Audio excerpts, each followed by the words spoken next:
दोस्तों, खाने का तेल हमारे भारतीय रसोई का बहुत एक अहम हिस्सा होता है। लेकिन आप कौन सा खाने का तेल यूज करते हैं? क्या आप सनफ्लावर ऑयल का यूज करते हैं, या ग्राउंड नट्स ऑयल का यूज करते हैं, या फिर ऑलिव ऑयल का यूज करते हैं? अगर यूज करते हैं तो ये वीडियो आप आखिर तक देखते रहिए। तो आज का वीडियो में मैं बताऊंगा खाने के लिए सबसे अच्छा कुकिंग ऑयल कौन सा होता है। पूरा तथ्य के साथ इसके बारे में मैं आपको आज पूरा बताऊंगा। तो चलिए दोस्तों, आज का वीडियो शुरू करते हैं।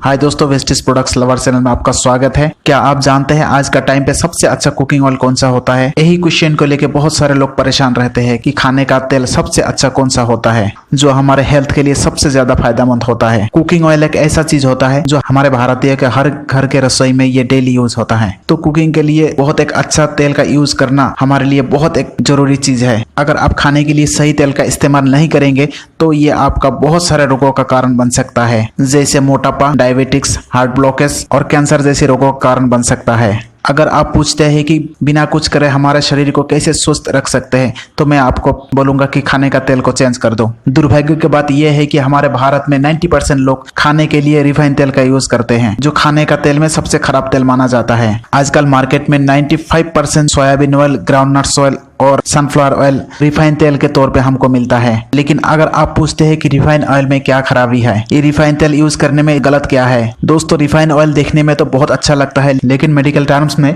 इसको एक स्पॉइल्ड ऑयल और खराब तेल के नाम से भी जाना जाता है। इस तेल में सबसे खराब चीज तो ये है जो बनाने का प्रोसीजर होता है, जिसमें इसका सारे पौष्टिक तत्व बिगड़ जाते हैं। ये प्रोसेस यूज करने का सबसे जो पहला प्रोसेस होता है, सबसे हाई टेम्परेचर यूज किया जाता है, जिसमें रिफाइंड ऑयल का सारे न्यूट्रिशन वैल्यू खत्म हो जाता है। इस प्रोसेस में सारे फैटी एसिड का बॉन्ड्स टूट जाता है, केमिकल का भी यूज किया जाता है और बहुत सारे ट्रांस फैट पैदा हो जाता है। ये प्रोसेस सिर्फ इतना पे ही खत्म नहीं होता है, इसके बाद भी और काफी सारे प्रोसेस होता है, जैसे इसका टेस्ट को न्यूट्रलाइज किया जाता है और बहुत हाई टेम्परेचर का यूज किया जाता है, और उसके बाद इसमें प्रिजर्वेटिव एजेंट THQ भी यूज किया जाता है, और उसके साथ साथ DMPS नामक एक एंटीफोबिंग एजेंट भी यूज किया जाता है, जो हमारे शरीर के लिए नुकसानदायक होता है। तो ऐसा करके पूरा प्रोसेस के बाद हमको जो रिफाइंड ऑयल मिलता है, जिसमें टेस्टलेस, कलरलेस, न्यूट्रिशनलेस और एरोमालेस एक तेल मिलता है, जिसको रिफाइंड तेल के नाम पर मार्केट में बेचा जाता है। कोई भी तेल हो, अगर ये रिफाइंड वाला प्रोसेस से निकाला जाएगा, सारे न्यूट्रिएंट्स को ये खत्म कर देता है, जिसका कोई हेल्थ बेनिफिट नहीं होता है, जिसमें सिर्फ ट्रांसफैट होता है, जो हमारे शरीर के लिए बहुत नुकसानदायक होता है। और इस तेल को हम बिल्कुल अच्छा तेल नहीं बोल सकते। और ऐसे ही खाने का तेल हमारे भारत के 90% लोग रसोई में डेली 3 से 4 बार यूज करते हैं, और जिसके वजह से हमारे भारत में लाइफस्टाइल डिजीज जो होता है, जैसे हार्ट अटैक, डायबिटिक्स, कैंसर बीमारी की संख्या आजकल इतना तेजी से बढ़ रहे हैं और दिन के दिन बढ़ते जा रहे हैं। आप भी यही रिफाइंड ऑयल का यूज करते हैं, तो आज के बाद ये रिफाइंड ऑयल यूज करना आप बंद कर दीजिए। समय समय पर किए जाने वाले समीक्षाओं में भी ये सब बात सामने आते रहते हैं, और न्यूज में भी हम कभी कभी ये बात देखने को मिलता है। देश के 30 बड़े तेल ब्रांड्स को CSE ने अपने लैब में टेस्ट किया, और जो नतीजा निकला वो बेहद चौंकाने वाला था। CSE के मुताबिक आप जिस तेल का इस्तेमाल करती हैं, उसमें मिला हुआ है ऐसा प्रतिबंधित ट्रांस फैट जो सेहतमंद इंसान को भी दे सकता है हार्ट अटैक, कैंसर, डायबिटीज और अल्जाइमर जैसी खतरनाक बीमारियां। ये सत्य है कि जो रिफाइंड तेल को बनाने में आमतौर पर 5-6 केमिकल्स का प्रयोग किया जाता है। रिफाइंड तेल बहुत खराब माना जाता है, क्योंकि जब रिफाइनिंग करते हैं तो उसको हीट करना पड़ता है 200 डिग्री से ऊपर, एक बार नहीं 2 बार। एक बार तो उसके अंदर से ऑयल निकालना पड़ता है, वो भी हाई टेम्परेचर पे होता है। उसके बाद इसको तो ये देखा गया कि जब ऑयल को 2 बार हीट किया जाए तो उसके अंदर कुछ टॉक्सिक प्रोडक्ट्स पैदा हो जाते हैं, जिसको ट्रांस फैट्स भी कहते हैं, एल्डिहाइड्स भी कहते हैं, जिससे हार्ट डिजीज हो सकती है, डायबिटीज हो सकती है और कैंसर तक हो सकता है। दोस्तों, ऐसा बात नहीं है कि हमारे मार्केट में बहुत अच्छा खाने का तेल नहीं होता है। उदाहरण के तौर पर जो ऑलिव ऑयल होता है, वो दुनिया में सबसे अच्छा खाने का तेल में से एक तेल माना जाता है, लेकिन हमारे भारतीय रसोई के लिए ये अफोर्डेबल नहीं है। इसका जो कॉस्ट होता है, 1 लीटर का दाम 1200 से लेकर 1500 के बीच में होता है, जो हमारे नॉर्मल भारतीय लोग इसको अफोर्ड नहीं कर सकते। दूसरी कारण ये है दोस्तों, जो ऑलिव ऑयल होता है वो हमारे भारतीय संस्कृति के जो खाने होता है, जैसे पराठा, पूरी, पकौड़ा, ये सब ऑलिव ऑयल में उपयुक्त नहीं माना जाता है। और एक कारण ये है दोस्तों, जो ऑलिव ऑयल होता है, मार्केट के बहुत सारे सर्वे में ये पाया गया है कि 80% जो ऑलिव ऑयल होता है वो एडल्ट्रेट अर्थात मिलावट वाला ऑलिव ऑयल यूज होता है। ये सब कारण देखते हुए बहुत सारे फूड साइंटिस्ट ने ये बताया कि हमारे भारत के लिए सबसे खाने का अच्छा तेल होता है जो राइस ब्रेन ऑयल होता है, वो भी वो राइस ब्रेन ऑयल जिसमें कोई रिफाइन वाला प्रोसेस ना हो, फिजिकली फिल्टर्ड हो, कोल्ड प्रेस प्रोसीजर से बनाया हो, उस तेल को सबसे अच्छा तेल बताया गया है। क्योंकि दोस्तों जैसे मैंने अभी बताया सॉल्वेंट प्रोसीजर से जो रिफाइन ऑयल बनाया जाता है उसमें उसका सारे न्यूट्रिएंट्स खत्म हो जाता है, पौष्टिक तत्व उसका सारे खत्म हो जाता है। इसके बारे में तो हमारे प्राइम मिनिस्टर भी कई बार बताया कि हमारे भारत के लोग राइस ब्रेन ऑयल को यूज करना चाहिए, क्योंकि आजकल भारत से काफी मात्रा में विदेश में भी ये तेल एक्सपोर्ट हो रहा है। चावल की खेती होती है, उसका जो छिलका होता है, उसका जो तेल निकलता है, आज वो दुनिया में खाने के लिए उत्तम तेल माना जाता है। बहुत बड़ी मात्रा में भारत से सबसे महंगा तेल अगर विदेश जाता है तो ये चावल के छिलके से निकला हुआ तेल जाता है। हमारे भारत के ही लोग इसका मूल्य समझ नहीं पा रहे हैं। राइस ब्रेन ऑयल में जो ओरिजिनल पाया जाता है वो किसी और तेल में पाया नहीं जाता है, और ओरिजिनल का बहुत सारे हेल्थ बेनिफिट होता है जो और कोई कुकिंग ऑयल में नहीं मिलता है। खाने का तेल चुनने के लिए सबसे अच्छा तरीका ये भी एक है जिसका स्मोक पॉइंट सबसे ज्यादा होता है, वो खाने का तेल सबसे अच्छा माना जाता है। अगर आप खाने का तेल का लिस्ट में एक बार नजर डालें तो इसमें आप देख सकते हैं कि जो राइस ब्रेन ऑयल का स्मोक पॉइंट है वो सबसे ऊपर आप देख सकते हैं। जैसे कोकोनट ऑयल का स्मोक पॉइंट 177 डिग्री सेल्सियस और घी का 200 डिग्री सेल्सियस, मस्टर्ड ऑयल का 180 डिग्री सेल्सियस और avocado oil 190 degree Celsius, olive oil 160 degree Celsius, peanut oil 160 degree Celsius, walnut oil 150 degree Celsius, soya oil 155 degree Celsius, almonds oil 150 degree Celsius, flax oil 109 degree Celsius, sunflower oil 107 degree Celsius, safflower oil 107 degree Celsius और rice bran oil का जो smoke point होता है वो होता है 232 degree Celsius. तो इससे हम आसानी से पता कर सकते हैं कि सबसे ज्यादा जो स्मोक पॉइंट होता है वो राइस ब्रेन ऑयल का होता है। इस कारण की वजह से भी राइस ब्रेन ऑयल को सबसे अच्छा तेल माना जाता है, और राइस ब्रेन ऑयल को 2 से 3 बार भी यूज कर सकते हैं जिससे इसका जो फैटी एसिड का बॉन्ड है ये टूटता नहीं है। और इसके साथ साथ मैं एक बात ये भी बता देता हूँ दोस्तों, जो घी होता है, जितना भी कुकिंग ऑयल होता है उसमें से सिर्फ एक ही ऑयल को हेल्थ स्पेशलिस्ट ने बार बार रीयूज के लिए अलाउ करते हैं, जो है घी।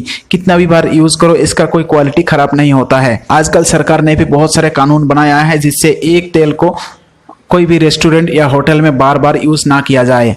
और अब होटल और रेस्टोरेंट में इस्तेमाल होने वाला कुकिंग ऑयल 3 बार से ज्यादा इस्तेमाल नहीं होगा, और अगर ऐसा किया गया तो उनकी खैर नहीं होगी। FSSAI ने इस पर सख्ती बरतने के लिए गाइडलाइंस लाने की तैयारी पूरी कर ली है और 4 हफ्तों में गाइडलाइंस पर काम शुरू हो जाएगा। अब होटल और रेस्टोरेंट यूज ऑयल किसी वेंडर को नहीं बेच पाएंगे, क्योंकि वो तेल कहां फेंक रहे हैं इसका पूरा डेटाबेस अब से ऑयल कलेक्शन एजेंसियों के पास जमा होगा।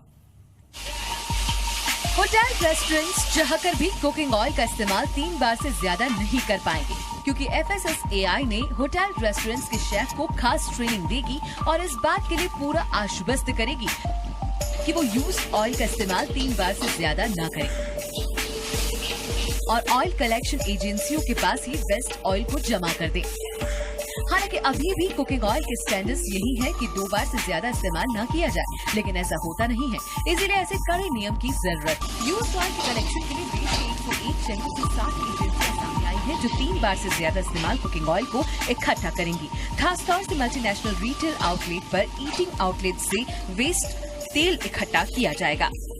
अगर कोई भी होटल या रेस्टोरेंट इन नए नियमों का पालन नहीं करता है तो FSSAI उनके खिलाफ कार्रवाई करेगी। राइस ब्रेन ऑयल के बारे में खास बात एक ये भी है कि ये राइस ब्रेन ऑयल बहुत लाइट होता है। कोई भी चीज अगर आप इसमें फ्राई करते हैं तो इसका बहुत कम मात्रा में इसका यूज होता है, क्योंकि ये खाद्य के साथ चिपकता नहीं है। और आजकल मार्केट में जितना भी कंपनी का राइस ब्रेन ऑयल आता है सबसे अच्छा वेस्टिज कंपनी का राइस ब्रेन ऑयल को माना जाता है, क्योंकि ये फिजिकली फिल्टर्ड है, कोल्ड प्रेस प्रोसीजर से बनाया जाता है और इसमें कोई भी केमिकल प्रोसेस यूज नहीं किया जाता है, और साथ साथ इसमें कोई हीट का भी यूज नहीं किया जाता है। और उसके साथ साथ इसमें विटामिन ई, विटामिन D2 और विटामिन A ऐड किया गया है। अब इसका लिस्ट पढ़ेंगे तो आप देख सकते हैं कि इसका जो ओरिजिनल कंटेंट है ये सबसे ज्यादा मात्रा में पाया जाता है। और इंडिया में सबसे अच्छा क्वालिटी का राइस जो ब्राउन राइस होता है उसका छिलके से ये बनाया जाता है। इस लिस्ट में देखेंगे तो इसमें आप देख सकते हैं इसमें कोलेस्टेरॉल, फैट, शुगर ये बिल्कुल 0 होता है, जो हमारे शरीर को नुकसान पहुंचाता है। चलिए दोस्त अब बताते हैं जो राइस ब्रेन ऑयल होता है हमारे शरीर के लिए ये क्या क्या फायदा पहुंचाता है।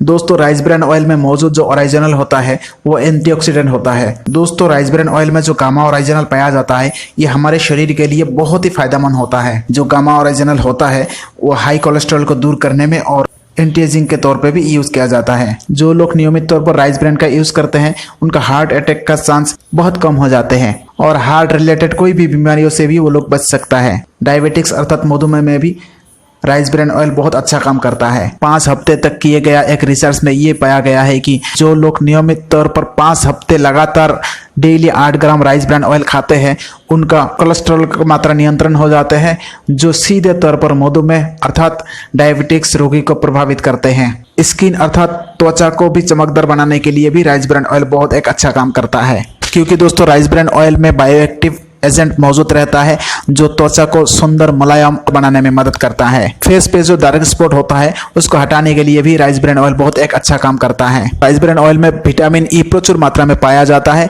जो हमारे फेस पर डार्क स्पॉट को बिल्कुल खत्म करने में मदद करता है। हमारे फेस पर जो मुहासे आता है उसको हटाने के लिए भी राइस ब्रान ऑयल मदद करता है। Rice bran oil anti ageing के तौर पे भी बहुत एक अच्छा काम करता है।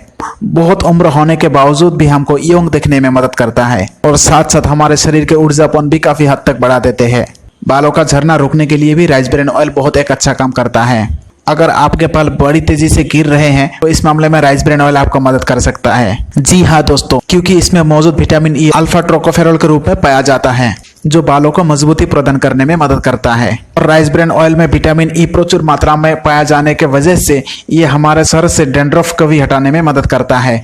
दोस्तों अभी तो मैंने इसका सिर्फ फायदा के बारे में बताया, चलिए दोस्तों अभी बता देते हैं इसका एक जो साइड इफेक्ट है उसके बारे में। अगर आपके शरीर के अंदर में कोई जगह पे अल्सर है तो ये तेल यूज नहीं करना आपके लिए अच्छा रहेगा, क्योंकि अल्सर में राइस ब्रान ऑयल आपको नुकसान पहुंचा सकता है। राइस ब्रान ऑयल में कैलोरी की मात्रा बहुत अधिक होते हैं, इसीलिए जितना आवश्यकता होता है सिर्फ उतना ही यूज करना चाहिए। अगर ऐसा नहीं करेंगे तो आपका शरीर में ये कैलोरी की मात्रा बहुत बढ़ा सकते हैं। दोस्तों राइस ब्रान ऑयल कभी भी कच्चा नहीं खाना चाहिए, ये आपको पाचन तंत्र को नुकसान पहुंचा सकता है। अगर आप पहले से हार्ट रिलेटेड पेशेंट हैं तो ये यूज करने से पहले डॉक्टर से एक बार सलाह ले, क्योंकि ये साइड इफेक्ट दे सकता है। दोस्तों राइस ब्रान ऑयल के बारे में ये जानकारी अगर आपको अच्छा लगता है तो वीडियो को लाइक करिए और हमारे चैनल को सब्सक्राइब करिए। धन्यवाद।